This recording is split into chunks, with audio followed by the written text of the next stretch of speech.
સૌને યાદ હશે થરાદની પેટા ચૂંટણી પણ અત્યારની દિવસે ફોર્મ ભરવાનું હતું અને થરાદની અંદર પણ અમી છાંટના થયા અને આજે વાવ વિધાનસભાની ચૂંટણીના પેટા ચૂંટણીનું જ્યારે રણસિંહનું ફૂંકવાનું છે અને ત્યારે વરસાદે જ્યારે આપણા સૌના આગેવાનોનું સ્વાગત કર્યું છે અને વરસાદે પણ રાહ જોઈ છે કે કોંગ્રેસ પાર્ટીની સભા પૂરી થાય પછી અહીંયા વરસવું છે ત્યારે મેઘરાજાનો પણ આપણે આભાર માનીએ છીએ।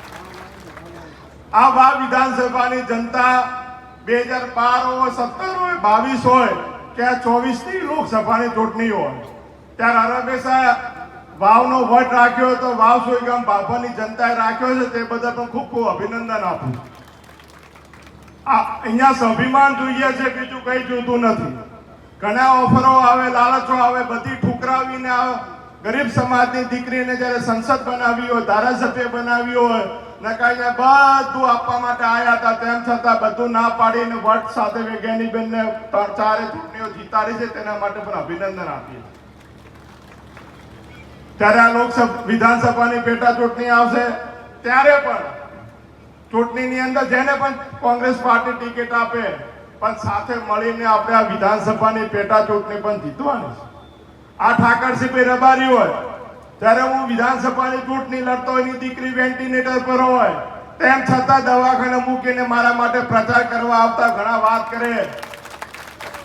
વાત કરે કે કોંગ્રેસના ઉમેદવારોને અંદર ખેંચતાન છે। કઈ રીતે ખેંચતાન હોઈ શકે?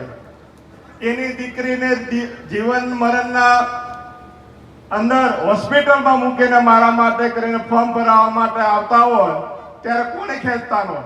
બધા એક છે। જ્યાં કેપી સાહેબ આજે ચૂંટણીની અંદર અહીંયા સૌથી બધાના વડીલ છે।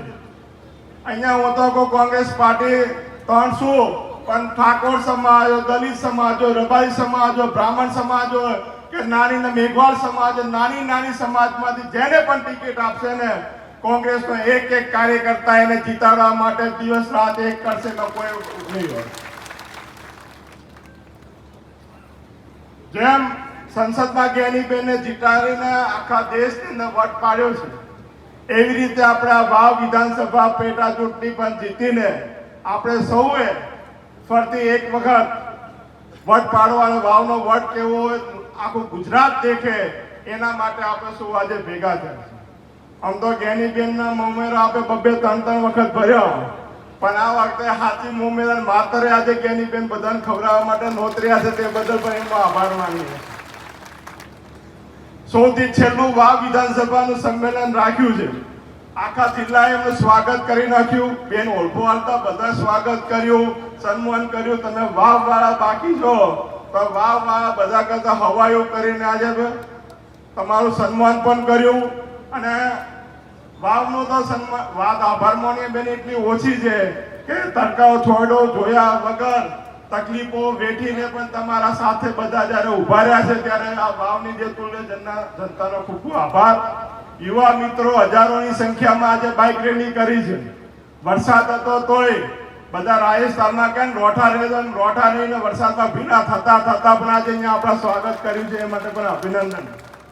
અને આ સભા પૂરી થાય કદાચ વરસાદ આવે તોય સમજો અહીંયા સ્ટેજ પર બેઠેલો એક પણ નેતા હલવાનો નથી, તમે પણ ના હલતા। મંડપ તો આખો ભરાયેલો છે પણ 3-4 હજાર વસ્તી આજે બહાર ઊભી છે। આ જ કોંગ્રેસ પાર્ટીનો પ્રેમ આ વિસ્તારમાં બતાવે છે। ફરતી ટૂંકી નોટિસમાં આપ સૌ પધાર્યા તે બદલ આપ સૌનો ધન્યવાદ અને ખાસ કરીને યુવાન મિત્રો વાવ સોયગામ બાબરના બધાનો આભાર કે મોટી સંખ્યામાં આજે અહીંયા જોડાયા છો। આ ગુજરાતનો યુવા કયા દિશામાં જવું છે આ વાવ વિધાનસભા બતાવશે। ફરતી આપ સૌને રામ રામ।